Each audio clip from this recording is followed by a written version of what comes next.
Bonjour et bienvenue dans la caverne. Cette caverne est un labyrinthe parfait. Il y a de l'écho dans la caverne. Un peu pénible quand même. Zeberdi. Voici la caverne. Comme tout labyrinthe parfait, il n'existe qu'une seule manière d'arriver à la sortie. Ah, une manière unique de sortir. Alors, voilà, c'est aléatoire, hein. Voici une autre caverne. Donc c'est pas par en bas, parce que par en bas c'est fermé. Donc ce sera par en haut. Ok, let's go. Ok, et on sort de la caverne. Alors, une caverne comme ça, labyrinthe parfait, qui est construite avec un algorithme d'Union Fine, ça consiste à partir du plan où il y a tous les murs, et petit à petit, on détruit un mur et on va fusionner des composantes connexes toujours différentes. Si on répète ce processus, au bout du moment, il n'y a plus que deux composantes connexes différentes, et quand on les fusionne, plus qu'une seule. Mais si on a détruit un nombre minimal de murs, on se rend compte que dans n'importe quelle paire de points à l'intérieur de ce labyrinthe, il y a un et un seul chemin qui les relie. Donc par exemple, je prends pour racine ici l'entrée du labyrinthe. Je vais ici dans ce cul-de-sac, je mets une feuille, je fais une autre branche, je mets une feuille dans ce cul-de-sac. En greffant ici, je peux mettre une feuille et continuer mon arbre. Ici, ça va être d'arrêter 3. J'ai un troisième chemin à partir d'ici. Et à chaque fois, j'ai qu'une seule manière de retourner à la racine. C'est-à-dire que, voilà, là j'ai orienté dans le sens va voir ton père. Je ne suis pas ton père. Voilà, donc ici, vous remontez par là. Vous continuez ce processus et vous allez couvrir avec un arbre unique entièrement le labyrinthe. Et donc, en particulier ici, il n'existe qu'un seul chemin qui permet de remonter à l'entrée du labyrinthe. Ok, très bien. Donc maintenant un peu plus difficile. On va partir du principe que le petit point vert est un petit bonhomme aveugle. Il voit rien. Et il veut sortir du labyrinthe. Alors qu'il voit rien. Il n'a pas la vue d'avion comme ici. Il n'y a pas un mec qui va lui dire « Tourne à gauche ». Non, il voit rien. Eh bien, il peut tendre son bras gauche et mettre sa main sur le mur. Voilà. L'autre gauche. Une fois qu'il a mis sa main sur le mur, il va toujours aller dans le même sens, mais jamais enlever sa main du mur. Donc il va partir par là, il va tourner autour de ce mur, il n'enlève pas la main, il est de ce côté mur, il continue par là, puis là je vais prendre une souris, donc il descend par ici, il tourne autour du mur, il garde sa main sur le mur, il continue ici, il tourne avec le mur, il tourne avec le mur, là il passe de ce côté, il tourne autour du mur, voilà, comme ça. Alors s'il n'enlève pas sa main du mur et qu'il laisse glisser sa main, il ne va jamais repasser deux fois au même endroit.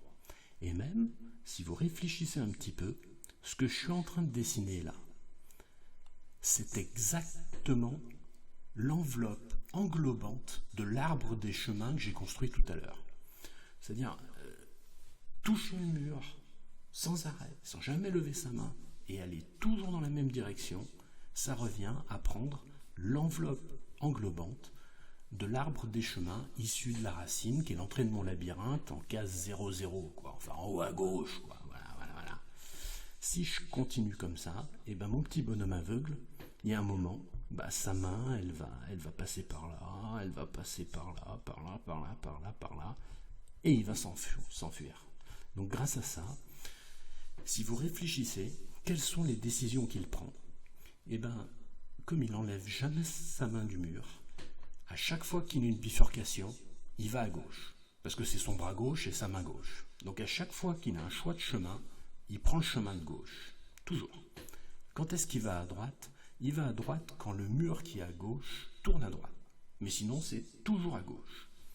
Ok, bon, on va essayer d'appliquer ça. Donc je vais quitter mon labyrinthe là. Je vais aller dans le labyrinthe en 3D.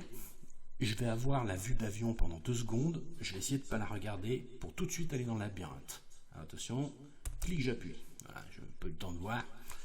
Donc, je mets ma main sur le mur de gauche et je suis le mur de gauche jusqu'à la fin. On va voir si on sort. Alors, ici, le mur à gauche, il continue tout droit. Donc, je vais en avant. Le mur à gauche, il devient devant moi, donc je suis obligé de tourner à droite. Là, je me rends compte que le chemin à gauche est libre, donc je vais essayer de tourner à gauche, et pour ça, je vais faire avant, puis gauche. Ah, j'efface ma bêtise. Avant, gauche. J'ai encore un chemin à gauche, donc je vais encore faire avant, gauche. Avant, gauche. Là, je suis le mur à gauche, avant. Le mur tourne à droite, j'ai pas le choix, droite. Et là, je vais faire avant, je bloque, droite, bloc, droite, avant, gauche. Je suis le mur, avant, avant. Et là, je vais tourner à gauche, donc avant, gauche, avant, gauche, avant, avant.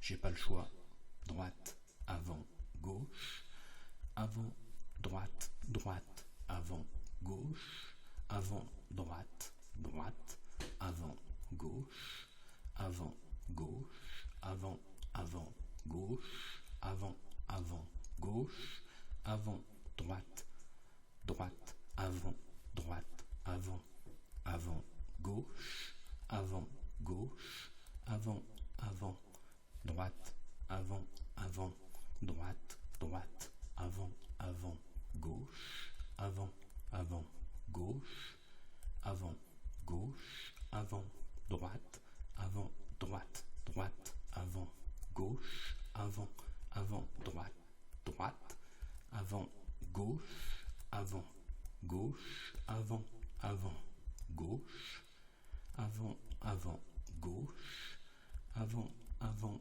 droite, droite, avant, avant, avant, droite, droite, avant, gauche. Donc là, je viens d'explorer 2 cul-de-sac qui se regardaient l'un en face de l'autre. C'est comme ça, hein, j'enlève pas ma main, hein, c'est tout. Avant, gauche, avant, avant, gauche, avant, droite, avant, avant. Et là, incroyable, il est sorti du labyrinthe. Les morts doivent servir. J'ai oublié un petit détail. C'est un petit détail. Parce que c'est très joli ce problème. La question est la procédure là pour sortir. Ça prend combien de temps? Eh bien, c'est quelque chose d'entièrement calculable. Parce que vous avez une jolie symétrie. Voilà. Donc, grâce à cette symétrie, si vous voulez compter le temps moyen, vous allez vous rendre compte que par symétrie, globalement, vous allez faire une moitié. Voilà, globalement, quoi. Donc, là, vous mettez votre main sur le mur à gauche, mais combien de murs vous allez frotter? Ça va être encore une fois l'air de ce truc, quoi. Et si vous réfléchissez bien, si c'est un carré de taille n, c'est toujours un peu comme d'habitude. Ah ouais, mince, on voit pas le n. Oh, attendez, je vais rajouter, voilà.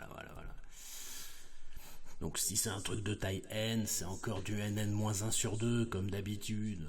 Bon, il y aura une petite constante parce qu'on tourne autour des murs, mais voilà, au modo grosso.